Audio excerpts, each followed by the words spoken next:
உங்களை பார்த்துட்டே ஆகணும். 6 மணியா இருந்தாலும் நாங்க போக மாட்டோம். என்ன படம் உங்க வட முன்னா நான் உழ வைக்க மாட்டேன், சோறு வைக்க மாட்டேன், குழம்பு வைக்க மாட்டேன். ரசினி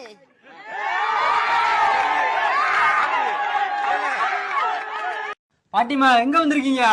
நாங்க போக மாட்டோம். 6 மணி ஆனாலும் இருந்து பார்த்துட்டு தான் நாங்க போவோம். வீட்டுல நாங்க உழ வைக்க மாட்டோம். ரசினி பாட்டிமா இங்க வர. ரசினி வரல, இவர் வர, தளபதி வர்றீங்க. அம்மா தளபதி தான் பாட்டி வர்றாரு. சரி விடு, யாருக்கு ஓட்டு போட போறீங்க இப்போ? எம்ஜிஆர். எம்ஜிஆர்னா தலைஞர்.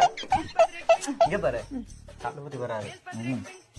ஆமா சார், சொன்னீங்க சார், தளபதி வராருன்னு. என்ன சார் பண்றது? பாட்டிமா இப்போ அவர் வராருல, அவர் எப்படி இப்ப வர இருக்க போறீங்களா? ஆமா, அவர் வருவாரு.